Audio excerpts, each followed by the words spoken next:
ચમચાગીરીઓ કરો છો, ચમચાઓ છો, કેળવા ચાટો છો, પગ ચાટવા માટે મૂકે છે, હવે મોટી પગ જ ચાટો છો બીજેપીના. પૈસા કરો છો, દલાલી કરો છો, ધંધા કરો છો, પૈસા લઈને. આ લોકો તાનાશાહીની એટલી હદ વટાવી ચૂક્યા છે ને કે એની કોઈ સીમા ન હોય. 30 વર્ષના શાસનની અંદર આવું તો અંગ્રેજો નહોતા કરતા.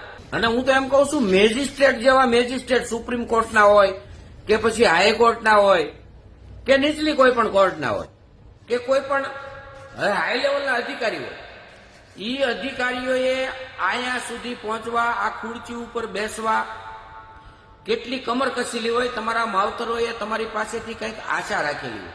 એ આશાને તમે હાવ માથે પાણી ફેરવી અને ભાજપના ખોળે બેસીને તમે જે આ જે નિર્ણયો લ્યો છો ને, એ તમને કહું એક નાલેચી ભર્યા નિર્ણયો છે. અને તમારી જનતાની, તમારા ધાવણની અંદર છે ને કંઈક થોડીક મિસ્ટેક રહી ગઈ હોય ને, આ લોકોએ રાજનીતિ પોતાની ટકાવી રાખવાના તાનાશાહી, ભ્રષ્ટાચાર અને 75% બળાત્કારી અને ગુંડાઓ અને સાચવી રાખવા માટે આ લોકોએ આ વખતે નવી વોટ બેંક ઉભી કરી છે. કઈ કે મુસ્લિમ સમાજની. અને આજે પણ તમારો ઉપયોગ કરી આ લોકો રાજ ભોગવવા માંગે છે. અને તમે આ ગયા વર્ષની અંદર 2025ની અંદર તમે જોઈ લો કે તમારા મુસ્લિમ સમાજના એરિયાની અંદર કોનું મકાન જે નાનું એવું તમને કોઈ 40 વર્ષથી રહેતા હોય, રોડના બહાને, ગટરના બહાને કે કોઈ પણ ડેમોક્રેસીના બહાને આ લોકોએ તમારા મકાનનો નાશ વાળ્યો છે.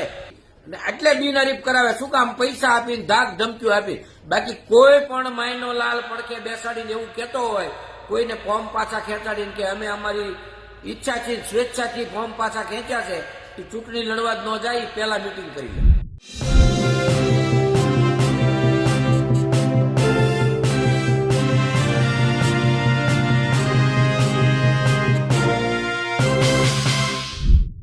ભારતીય જનતા પાર્ટીએ પોલીસના બળે જે રીતે વિપક્ષના ઘણા બધા ઉમેદવારોની જે ફોર્મ છે તે પરત ખેંચાયું છે, તે આંખે ઉડીને વળગે એવી છે. અનેક વિડીયો વાયરલ થયા છે જેમાં દેખાય છે કે પોલીસ કઈ રીતે પોલીસનો ઉપયોગ થઈ રહ્યો છે અને પોલીસ કઈ રીતે ઉમેદવારોને ધમકાવી રહી છે અથવા તો પોલીસનો ઉપયોગ થઈ રહ્યો છે. ત્યારે દસુબા ગોહિલ એક ક્ષત્રિય આગેવાન પણ છે અને સોશિયલ મીડિયા ઇન્ફ્લુએન્સર પણ છે. તેઓ અનેક મુદ્દે પોતાની વાત મૂકતા હોય છે. તો આ વખતે પણ કીધું કે ભાજપ જો આવી રીતે તાનાશાહી કરશે અથવા આવી રીતે જીતશે તો જીતનું કોઈ મતલબ રહેતું નથી. લોકોના હકો ઉપર તરાપ એ તેમણે ગણાવ્યું છે. નમસ્કાર, હું છું ચિંતામણી પુત્ર અનિલ પટેલ. સ્વાગત છે આપનો અમારા કાર્યક્રમમાં. આવો જોઈએ દસુબા ગોહિલ આ મુદ્દે શું કહી રહ્યા છે અને ભાજપ ઉપર કેવી રીતે આકરા પ્રહારો કરી રહ્યા છે.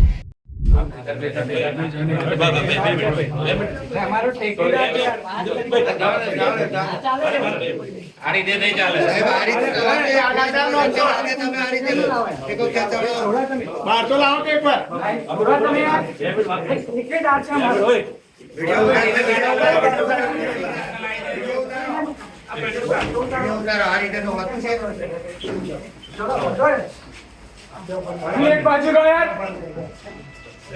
મારો ઠેકેદાર છે અંદર. વિડીયો સાહેબ એટલે તમે આવી રીતે ઉઠાવી લાવો એટલે પોલીસના રક્ષણ કરવાનું કે આવી ઉઠાવી લાવવાનું? તમે તમારા પ્રોટેક્શન સાથે એને લાવો છો? વેચાઈ ગયા છો બધા, દલાલી કરો છો, સરકારના દલાલો છો. તમારું જમીન નહીં તમને એવું કરી દઉં. કેટલા પૈસા લીધા? નાટક કરો છો ખોટા, વેચાઈ જાવ છો. પોતાના બાળકનું જો ભવિષ્ય.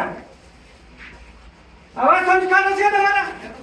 આવી રીતે શપથ લીધેલા ત્યાં બધા જ વેચાયેલા છો. ટીડીઓ, પોલીસ, પીએસઆઈ, ડીએસપી બધા જ ચોર છે. આ દલાલો છે સરકારના. આવી દલાલી કરો છો. દલાલીઓ કરતા જ આવડે છે. તમે જ આ કરાયું છે. તમારા બધા ઉપર હું કેસ મૂકીશ. એક ને છોડું નહીં એક બી ને. કેટલા પૈસા લીધા બોલો તમે? ચમચાગીરીઓ કરો છો, ચમચાઓ છો, તેડવા ચાટો છો.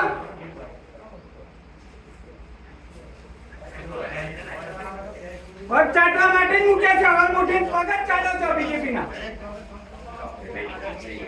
આટલી નાલાયક પેઢી, શરમ આવી જોઈએ તમને તમારી જાત પર.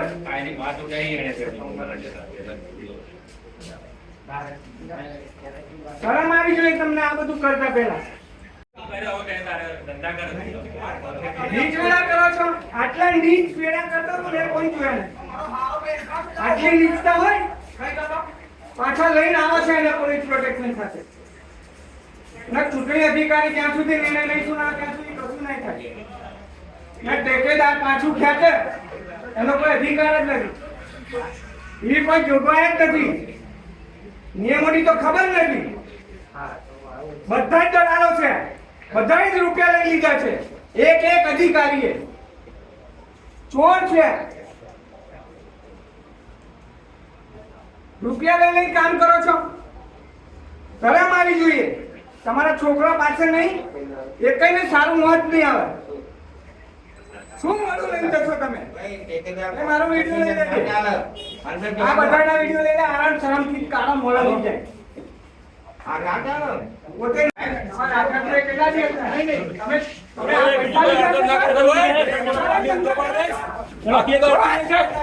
પૈસા કરો છો, દલાલી કરો છો, ધંધા કરો છો, પૈસા લઈને. કેટલા પૈસા લીધા? કેટલા પૈસા લીધા?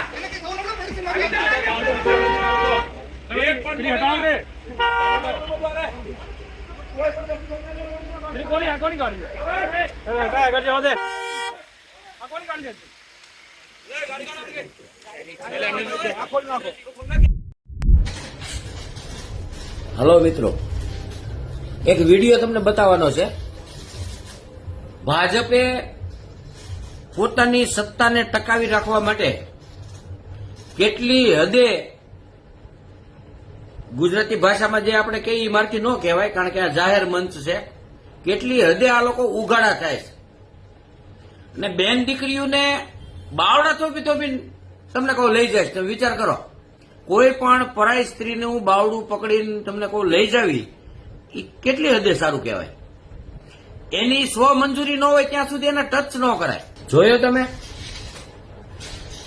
આ લોકો તાનાશાહીની એટલી હદ વટાવી ચૂક્યા છે ને કે એની કોઈ સીમા ન હોય. 30 વર્ષના શાસનની અંદર આવું તો અંગ્રેજોય નહોતા કરતા.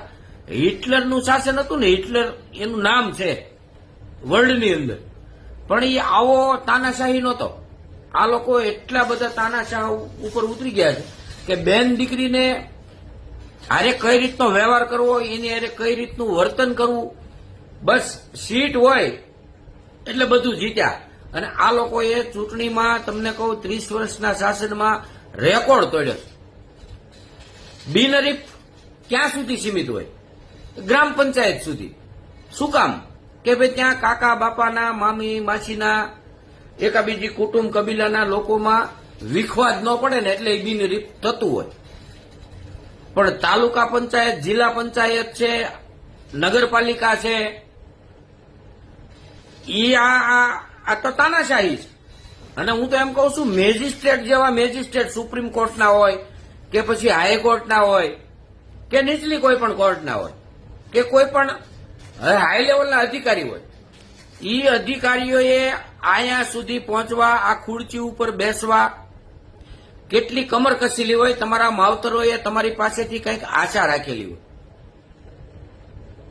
કે ભાઈ આજ તમે ન્યાયપાલિકાની મુખ્ય ચેર ઉપર બેઠા છો ત્યારે તમારી પાસે આવનારને કંઈક તમારી પાસે આશા હોય.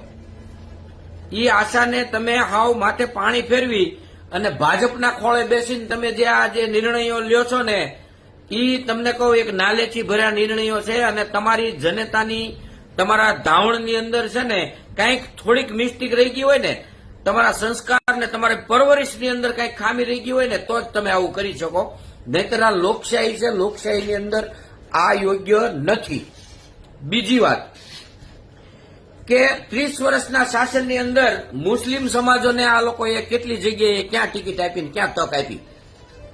આ લોકો કાયદેસર હાર ભાળી ગયા છે. હિન્દુનું વોટિંગ ઘટ્યું એને ખબર પડી ગઈ છે. એટલે આ વખતે એ લોકોએ તાલુકા પંચાયત, જિલ્લા પંચાયત, ગ્રામ પંચાયતમાં તમામની અંદર મુસ્લિમ સમાજના યુવાઓ, માતાઓ અને બહેનોને ઉતાર્યા છે. શું કામ? એક વોટ બેંક અલગ કરવા. 30 વર્ષ સુધી આ લોકોએ હિન્દુ મુસ્લિમ કર્યું, કોમવાદ ઉભો કર્યો, ભાઈને ભાઈનો ન રહેવા દીધો, એક જાતિને જાતિના ન રહેવા દીધા.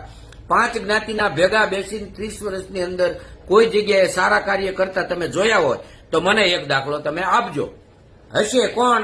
તો મારી જેવા. કારણ કે એ કોઈ પણ જ્ઞાતિ જાતિમાં માનતા ન હોય એવા 5 જણા બેઠા હોય તો એ શક્ય છે. પણ આ લોકોએ રાજનીતિ પોતાની ટકાવી રાખવાના તાનાશાહી, ભ્રષ્ટાચાર અને 75% બળાત્કારી અને ગુંડાઓ અને સાચવી રાખવા માટે આ લોકોએ આ વખતે નવી વોટ બેંક ઉભી કરી છે. કઈ? તો કે મુસ્લિમ સમાજની. આજ સુધી મુસ્લિમ સમાજના કોઈ પણ આગેવાન મને ફોન કરવાની છૂટ, મારો નંબર છે 9727402505. જો તમને તમારા જ્ઞાતિ ઉપર ગૌરવ હોય, તમને તમારું જ્ઞાતિનું પૂરેપૂરું માન અને મોભો જાળવી રાખવાનું સહેજ પણ લેશ માત્ર પણ શરમ હોય ને તો આ ટિકિટોનું તમારે બહિષ્કાર કરવો જોઈએ. કારણ કે 30 વર્ષ સુધી તમારા નામની રાજનીતિ કરીને આ લોકોએ રાજ ભોગવ્યું છે અને આજે પણ તમારો ઉપયોગ કરી આ લોકો રાજ ભોગવવા માંગે છે. અને તમે આ 11 વર્ષની અંદર 2025ની અંદર તમે જોઈ લો કે તમારા મુસ્લિમ સમાજના એરિયાની અંદર કોનું મકાન જે નાનું એવું તમને કોઈ 40 વર્ષથી રહેતા હોય, રોડના બહાને, ગટરના બહાને કે કોઈ પણ ડેમોક્રેસીના બહાને આ લોકોએ તમારા મકાનનો નાશ વાળ્યો છે. તો આને મત દેવાય? શું કામ દો છો? હું તો અમારાને પણ કહી દઉં છું કે અસ્મિતા આંદોલન જેટલું તમે માન રાખ્યું છે ને એટલું તમે અત્યારે જે માન રાખો ને તો હાચા કહેવો. અસ્મિતા આંદોલનમાં તમે ક્યાંય હારે ઉભા નથી રહ્યા અને તમારા જે કોઈ તમને ભાજપનો તમને સારો લાગતો હોય એને હારે તમે ઉભા રહ્યા છો. તો મુસ્લિમ સમાજને પણ મારે એ જ કહેવાનું છે કે ખરેખર તમારામાં જો તમારા ધર્મ પ્રત્યે, તમારા ઈમાન પ્રત્યે અને તમારી જાતિ પ્રત્યે તમને ગર્વ હોય ને તો તમે જે ધાવણ ધાવ્યા છો ને એ ધાવણને લજો. ખરેખર આ લોકોને રજા આપી દેવાય, એનો બહિષ્કાર કરાય. વોટ જોતા હોય તો એ તમને કોઈ જગ્યાએ ક્યાંય તમને ના નથી પાડતા. કેમ તમારા મત નથી લેતા? કેમ તમને નથી કહેતા કે તમે પાકિસ્તાનમાં વયા જાવ? હે, બાંગ્લાદેશી કઈ કઈને તમને માર્યા છે એ તમને યાદ રાખજો તમે બધા. એટલે આ લોકોને આ વખતે મોકો છે બધા સમાજને કે આ લોકોને બતાવી દો હવે આમ થઈ ગઈ છે એની હાવ. કારણ કે એને ખબર છે આપણે હારી ગયેલા જ છીએ એટલે બિનહરીફ કરાવે. શું કામ? પૈસા આપીને, ધાક ધમકીઓ આપી. બાકી કોઈ પણ માયનો લાલ પડખે બેસાડીને એવું કહેતો હોય, કોઈને ફોર્મ પાછા ખેંચાડીને કે અમે અમારી ઈચ્છાથી, સ્વેચ્છાથી ફોર્મ પાછા ખેંચ્યા છે, એ ચૂંટણી લડવા જ ન જાય, પહેલા મીટિંગ કરી લે. એટલે આ બધું વિચારજો, ઊંડું મગજમાં ઉતારજો. અને ક્ષત્રિય સમાજના ઘણા એવા ભાજપી યુવાનો છે કે વડીલો છે ભાજપની અંદર, એને ક્યાંય પણ થોડું પણ દુઃખ હોય અને મૂંઝાતા હોય ને તો તમારે ખાલી 4 નામ સિંહના યાદ રાખવાના છે કે જ્યાં સિંહ લગાડ્યું હોય ને ત્યાં મત આપી દેજો. જો ખરેખર તમને તમારી જાત ઉપર ગૌરવ હોય ને, તમારામાં ક્ષાત્રત્વનું લોહી વહેતું હોય ને તો તમે આ તો કરી બતાવો. ભલે જાતિવાદી કે પણ જ્ઞાતિ પ્રત્યેનો એટલો તો તમે ઋણ ચૂકવો, હડફાવ, કેળાવ. તમને શરમ થવી જોઈએ. ભલામણા તમે કે દરજ્જે બેઠા છો, સમાજે તમને ત્યાં બેસાડ્યા છે. બાકી તમારી શું હેસિયત છે તમે ક્યાંય અધિપતિ થઈને સમાજ ઉપર રાજ કરો એમ? એટલે સમાજનું ઋણ ચૂકવવાનો આ સમય છે દરેક સમાજને, દરેક વર્ણને, દરેક જ્ઞાતિને. તો એ ચૂકવો અને આ વિડીયો વધારેમાં વધારે શેર કરો. દસુભા ગોહિલની વાત સાંભળીને આપને શું લાગે છે ને જે રીતે આ સમગ્ર ઘટના ઘટી અને પોલીસનો દુરુપયોગ થયો તેને લઈને આપ શું વિચારો છો? જરૂરથી મારા કોમેન્ટ બોક્સમાં કોમેન્ટ કરજો. એ સિવાય અમારી યુટ્યુબ ચેનલને લાઇક કરો, સબસ્ક્રાઇબ કરો, બેલ આઇકન દબાવો. સાથે અમારી વેબસાઇટ છે www.gujaratpress.in. ત્યાં પણ જઈને તમે વધુ અપડેટ થઈ શકો છો. અત્યારે માટે બસ આટલું જ. નમસ્કાર.